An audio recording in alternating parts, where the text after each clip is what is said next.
It's like he told you. There's no escape for the living.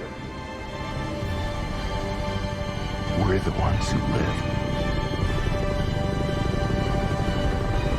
So The Walking Dead's final season has finally come to an end, and the finale gave us nothing but heartfelt moments, emotional goodbyes, and several plot points to look forward to the future of the series as a whole. But how many liberties did the TV show's ending take from the source material? Did they give us virtually the same ending as the comics with swapped characters? Or has the show veered off so far in its own direction that now it should be viewed as something completely different and brand new? Feel free to join us as we answer that and assess the endings and differences of the Walking Dead comic and TV show. Changes between the endings within both of these mediums can be seen as early on as the beginning of the Commonwealth arc, which consists of Rick traveling there himself physically after being greeted and made aware of his existence by the princess, aka Juanita Sanchez. This is already in stark contrast to the continuity of the show, for as we who watch it know, in the show's timeline, Rick doesn't even get the opportunity to make it there, as the last time we saw him was season 9, where he sacrificed himself and blew up a bridge of walkers to save everybody. His plot armor flew him off into the sunset in safety before the Whispers came. Lucky him. You want love, mama, let me whisper in your Comic Rick goes on to meet Pamela, the leader of the Commonwealth, and after finding out she's running a little dictatorship, Talk No Jutsu's the leader of her military as well as the rest of her community into making him the new president. This isn't a democracy anymore.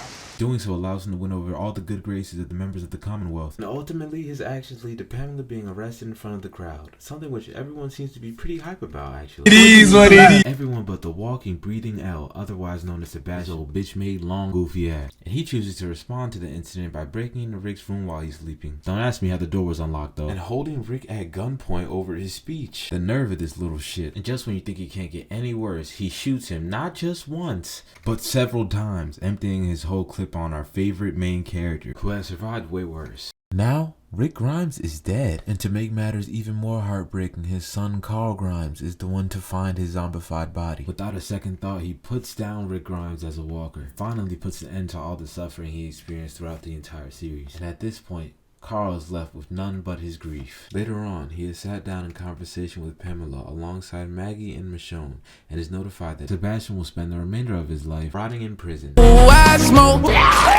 Carl seems content with this, however, as he knows that this is exactly what his father would have wanted. That doesn't stop him from letting Sebastian know that if he ever tries to break out, he'll break his own foot off in his ass and bring him right back. Then we are given one of the comic's most beautiful moments, where everyone gathers around Carl and Michonne to lay Rick's bodies to rest. Carl decided that Rick deserves to be buried right next to his wife, Andrea, back home in Alexandria. That's called motherfucking balls. To the surprise of all the television show fans watching right now, Andrea's comic book counterpart survives way longer than she did in the show, making it all the way past the war with the Saviors and only succumbing to a bite mark on her neck while riding a horse with Eugene. Also, her and Rick bang in this timeline. Then we fast forward like 20 years in the future to a walker in the middle of a field, and the walker gets hacked open by the owner of the land, who just so happens to be the old man version of Carl Grimes, who also just so happens to have a young daughter named Andrea with the adult version of Sophia, as she also manages to avoid the fate she suffered in season 2 of the television series. Old man Carl goes to find whoever's responsible for the walker present on his property, only to find out that it happened due to the actions of his brother-in-law, Herschel Jr., who, unlike his father Glenn, turns out to be a steamy pile of number 2. So Carl decks him in the face, obviously, murders every single other walker that he had in his possession. This somehow leads to Carl getting arrested for destruction of property, only for him to be saved by Maggie, who was also the new leader of the Commonwealth. What also came in clutch was the fact that the judge proceeding over his case was none other than Michonne, who because of this decides to exonerate him of all charges and crime. We are then given the final and most beautiful scenes of the entire comic series, in my opinion, and are shown Carl reading a novel containing the entire story of Rick Grimes to his daughter Andrea. We are then shown a statue made in memorialization to Rick, confirming that his actions allowed his son to reach the new world. Baby Andrea loves the story of her grandfather and asks her father to read it to her again, to which he happily agrees. And I'm not crying, you are.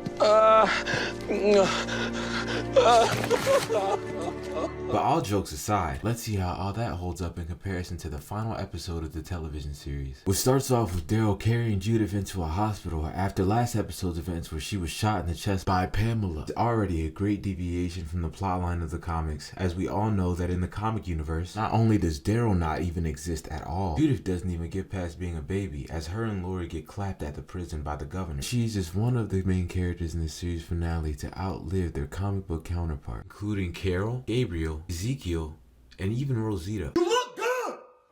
You look good. The latter three end up dying near the very end of the comic series at the hands of the Whisperer. Comic Carol ends up letting a random walker taste a piece of her jugular out as a souvenir. Back in the show's timeline, Luke and his irrelevant girlfriend get bitten. Meanwhile, Daryl goes in dad mode and pulls a rig from season 2, donating his own blood to Judith to ensure she doesn't bleed out. And sadly, as this is happening, Luke slowly begins to lose his fight, succumbing to his injuries. Meanwhile, we cut to Eugene, who is currently with Gabriel and Rosita as they fight and search for her daughter Coco. And just as it seems that they have finally made it out of harm's way, Rosita busts her ass at the absolute worst time possible. Then we cut back to the situation involving Pamela as well as the rest of the walkers attacking the Commonwealth, and are given a beautiful full circle moment with Gabriel that was not shown in the comic, where instead of keeping the doors closed and allowing others to die due to his own cowardice, he goes against Pamela and opens them anyway, redeeming himself and saving all the members of the Commonwealth from certain death. Then Pamela's dumbass gets arrested, obviously, and while none of us would miss her if Maggie decided to pull the trigger, she ends up sparing her life due to learning a lesson from Rick's decision to spare Negan. Mercy prevails over my wrath. We are then given a badass scene where the horde of walkers are blown up by our survivors, and Carol visits Pamela in prison just to let her know that while she's in there, we'll be smoking her pack. Then we get another extremely emotional scene that does not occur in the comic books, in which Negan apologizes to Maggie for Glenn's death. Maggie ultimately deciding that while she can never forgive Negan for killing her husband, she doesn't want to give him enough power to allow herself to have hate for him anymore.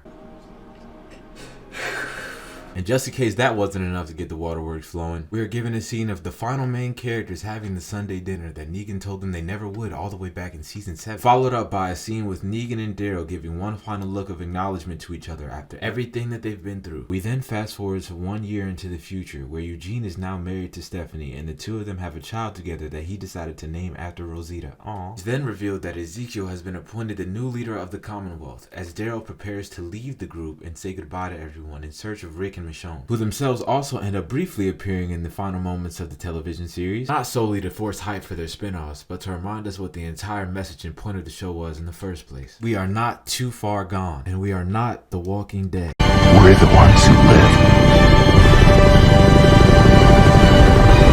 So yeah, in short, the TV show negs by a long shot. I come in clutch like a genie. Don't talk unless you need me. You talk too much, you need it. All of my bitches look like models, she in love with me.